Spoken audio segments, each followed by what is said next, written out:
So very good morning everybody. किसी ने सोचा था 3 साल पहले कि हम अपनी वर्षगांठ यहाँ मनाएंगे? अगर हम बोले कि अगली वर्षगांठ हम पेरिस मनाएंगे तो कैसा रहेगा?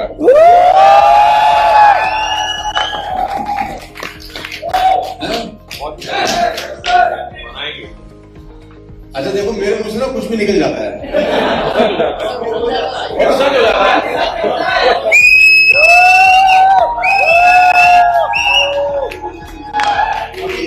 अभी मेरा दिमाग शुरू हो जाएगा ये सोचने में कि पेरिस कैसे जाएंगे। अगले ही पल में ये सोचना शुरू कर दूंगा कि हम पेरिस कैसे जाएंगे यार, क्या करना पड़ेगा, कितना का पैकेज होगा, कितने लोग जा सकते हैं, कितना कितना बिजनेस होगा, कितना कितना चेक आएगा। अभी से इस मीटिंग के बाद ही खूब भी चलनी हो जाएगी। सबसे पहले तो गौतम सर का बहुत बहुत आभार और शुक्रिया कि अपने इतने व्यस्त और कीमती शेड्यूल में से टाइम निकालकर यहाँ पर पहुंचे। और मैं जानता हूँ कि रात को सर 1:30 बजे लैंड हुए हैं। पहले गुवाहाटी थे, गुवाहाटी से फ्लाइट पकड़ के कलकत्ता गए, कलकत्ता से फ्लाइट पकड़ के बैंकॉक आए, बैंकॉक से टैक्सी पकड़ के रात को 3:30-4 बजे पहुंचे हैं। और फिर आप समझ सकते हैं कि इतना एक्सर्शन हो जाना बहुत आसान नहीं होता, क्योंकि मुझे पता है मैं बहुत एक्सेसिव ट्रैवलिंग करता हूँ। मैं तो सर से उम्र मेरी छोटी है, मैं फिर भी थक जाता हूँ। तो मैं सर का अंदाजा लगा पा रहा था कि एक्सेसिव ट्रैवलिंग में बहुत थकावट है।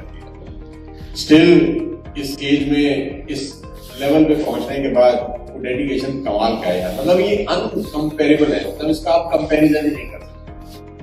मतलब कोई हो सकता है कि 2000 करोड़ हम कर रहे हैं तो कोई 2500 करोड़ कर ले, हो सकता है, एक मिनट के लिए मान लेते हैं। कोई कुछ भी कर सकता है, लेकिन कोई दूसरा गौतम वाले तो नहीं हो सकता।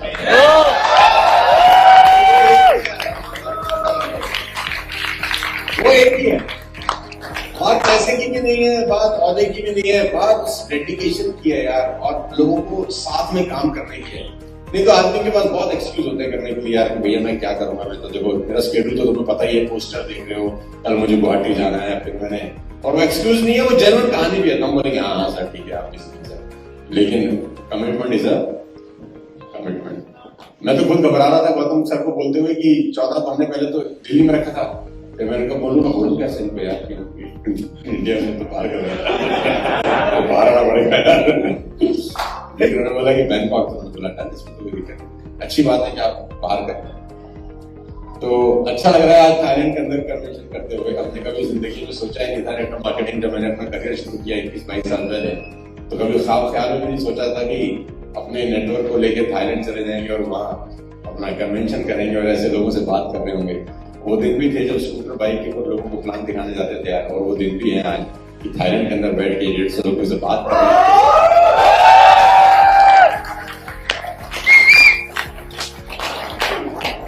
समय परिवर्तनशील है, बदल जाता है।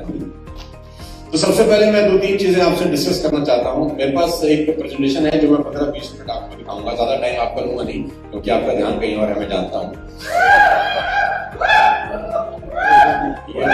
ये जो तरह तरह की प्रजाति की आवाजें जो आप निकाल रहे हैं, ये कहीं होके आए हैं, कहीं जाना है। अच्छा, सबसे बड़ा तो पाप ही मैंने ये कर दिया कि पतिया के अंदर हम काम की बात कर रहे हैं, पतिया में तो और काम की बात नहीं है। खैर कोई बात नहीं, मस्ती के साथ काम भी जरूरी है ना। तो वहीं से शुरू करते हैं कि सितंबर 14, 2019 को हमारा ये सफर स्टार्ट हुआ, और यही समय रहा होगा आज से 3 साल पहले जब हम लोग पहला एनिवर्सरी मनाए। तो मुझे याद है हम लोग कोविड की लहर थी, 50 लोगों का क्या बोलते हैं परमिशन था हमारे पास, तो हमने लीला में प्रोग्राम किया चाणक्यपुरी के अंदर। सिर्फ 50 ही लोग अलाउड थे उसके अंदर, तो हमने लीला बुक किया। 5 स्टार प्रॉपर्टी है, दिल्ली की सबसे महंगी प्रॉपर्टी में से एक है। जब दूसरी एनिवर्सरी मनाने की बात आई तो 250 लोगों की कैपेसिटी थी, तो हमने फिर लीला बुक किया। एमएस मॉल में वाली सर हमारे साथ थे उस प्रोग्राम के अंदर। 250 लोगों की एनिवर्सरी हमने फिर लीला मनाया। तीसरी एनिवर्सरी की बात आई तो हम बैंकॉक आ गए।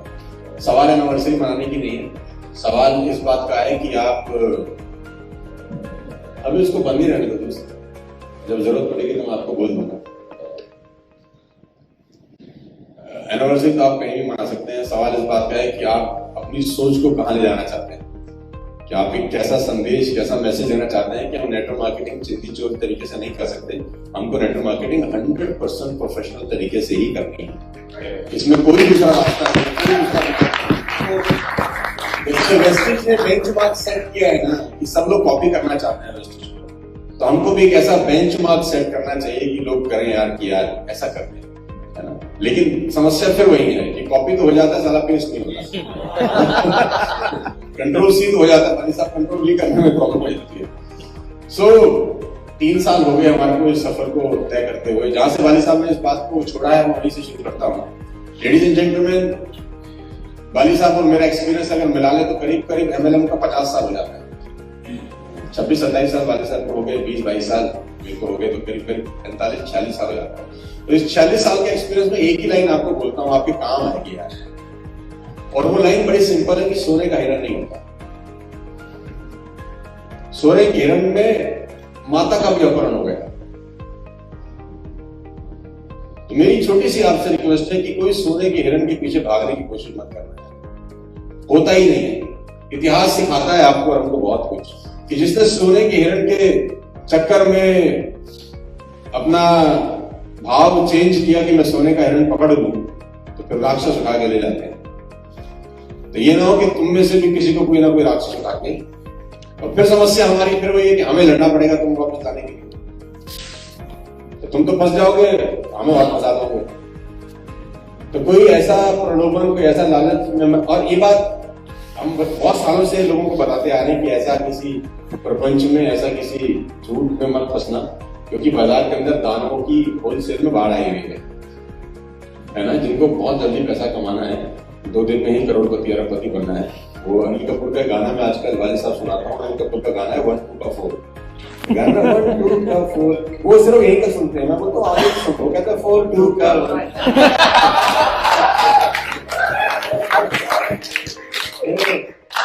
थोड़ा सा कॉमन सेंस कॉमन नहीं है। और वाली साहब ने एक बड़ी अच्छी बात करी कि स्टेबल बिजनेस करना बहुत जरूरी है। मैंने एक आदमी को बोला कि ये जो तू कर रहा है 1 2 को 4, तुझे 5 साल बाद पैसे आ जाएंगे? तो उसने बोला हाँ, अगर कंपनी रहेगी तो आ जाएंगे। तो मैंने तुझे ही पता है कि नहीं रहेगी। तो बहुत सारे लोग इस तरीके से बिजनेस को नेटवर्क मार्केटिंग में पिछले 3-4 महीने में बहुत सारे वीडियोस भी बनाए हैं इस खास प्रोडक्ट के लिए। क्रिप्टो की आड़ में जो धंधा चल रहा है, क्रिप्टो की आड़ में जो लोगों को लूटने का काम कर रहे हैं, आप गूगल पे जाइए, सिंपल क्रिप्टो करेंसी फ्रॉड लिखिएगा तो आपके पास लाखों की तादाद में सब कुछ आ जाएगा। मेरे से समझने की जरूरत नहीं, और सब लोग आपको विक्टिम ही मिलेंगे। तो किसी ऐसे चक्कर में 1 2 का 4 करने की कोशिश मत करिएगा, और अपना ईमानदारी से बिजनेस करिए, स्टेबल काम करिए। 2 रोटी कम खाएंगे चल जाएगा, लेकिन तकिए पे रख के रात को नींद मस्त आनी चाहिए। सर ये ना हो ना कि साला फोन बंद करते घूम रहे हैं, किराए के मकान में घूम रहे हैं, कब पुलिस आ जाए पकड़ के ले जाए। तो मेरी आप सबसे इतना ही रिक्वेस्ट है कि आप फोकस होकर अपने बिजनेस को बिल्ड करिए, और ये बिजनेस आपको अगले साल आपको अच्छा रिटर्न देगा, दे ही रहा है बहुत सारा। तो मैं एक छोटा सा पीपीटी बना के लाया हूँ 15 मिनट का, मैं आपको दिखा देता हूँ। आपको बता पाएंगे कि हमने पिछले 3 साल में क्या क्या अचीवमेंट किया है, और अगले 1 साल में हम क्या क्या करने वाले हैं। आप तैयार हैं? Yes sir. अब स्क्रीन ड्रॉप कर दो और मेरा लैपटॉप अगर मुझे दे दे जितेंद्र, और कनेक्ट कर दे इन द मीन टाइम। वैसे इन द मीन टाइम जब तक लैपटॉप कनेक्ट होता है, मैं आपसे 2-3 बातें पूछ लेता हूँ। आपका टूर कैसे जा रहा है कल से लेकर अब तक? अच्छा, पहली बार कितने लोग आए हैं थाईलैंड के अंदर? फर्स्ट टाइम, पहली बार आए, फर्स्ट टाइम है सर। अच्छा, तो कैसा लग रहा है पहली बार आके?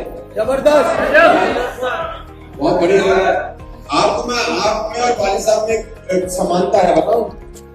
वाली साहब भी पहली बार थाईलैंड आए थे, इंटरनेशनल जो टूर था इनका। वो भी पते में आए थे और जवानी में आए थे, सोचो।